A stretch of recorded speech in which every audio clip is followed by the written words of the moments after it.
Welcome to One Word a Day. I'm Sophie, piloting to the Universe of Chinese. Let's continue exploring something that looks very much like a bag. But now this time, instead of having the dot here to change big to double big, big, too big, we have the dot on the top right corner.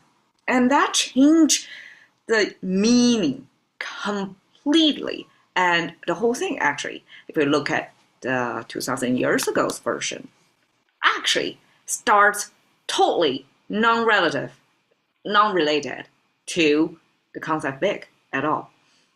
It actually is a physical drawing of the dog imagery. And because the Chinese have this magic power of like living in the gravity-less world, that the dog is verticalized. It's not like hovering like normal dog in the physical world posture. It's kind of a nozzle facing up. Here's the nozzle and the dog ears. And this is the fluid, I guess, aerodynamic body shape when the dog was running. So it didn't specify like, oh, 4 legs and all that detail like on the horse or on the bear, but the dog as probably one of the earliest domesticated animal that's kind of critical to survival to humans and eventually become our companion in such a bigger way than before, especially in the Western culture, and nowadays in contemporary Chinese as well, like dogs as a pet in the city. It's a big presence in human lives. So I think it deserves to have a very simple way to represent it, because the general rule is if this character is closer to the core of our human life, we make it simple because we use it so often. And only those like more complicated, derived or compository meaning, then things get multiple parts, more strokes on it. So, I mean, dog, only 1, 2, 3, 4. Okay, not too bad for Chinese, okay? But this is one example of how misleading it could be. This extra dot probably was capturing the ears of the dog on here. And then this is kind of look like the character big, even if it starts differently. And then it probably there is gravity in Chinese in the sense of some characters just close lookalikes. It's going to gravitize toward those well-established imageries. And then this kind of close look-like, but a different variation of a totally different thing get disappeared, merged into this more dominant shape, which is the big framework, right? And then we just add this dot to kind of preserve the parts of the dog that disappeared over here. So, quǎn in ancient Chinese actually means big dog, grown dog.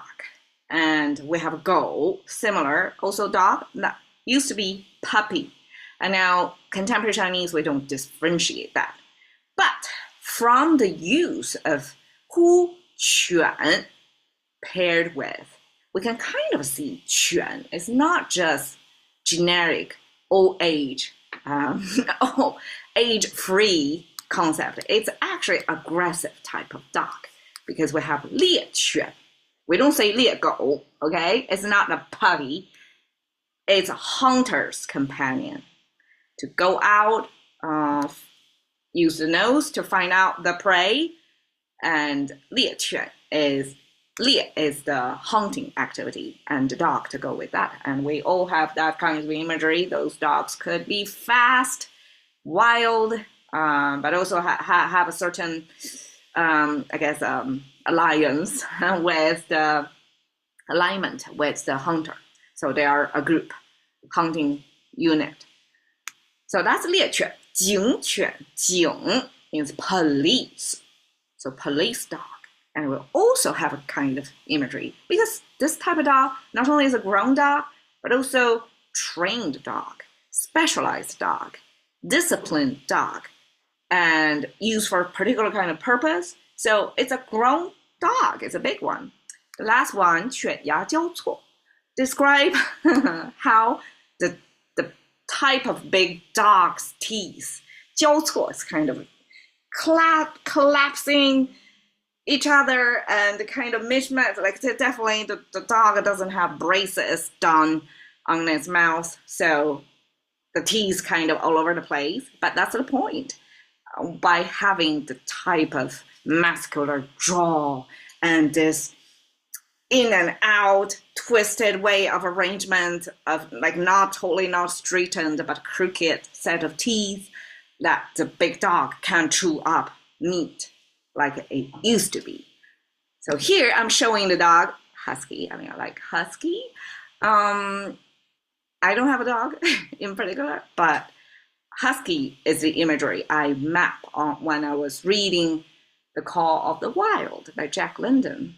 And this is the awakening of the wilderness in the dog that's already domesticated, somebody's pet, and eventually got,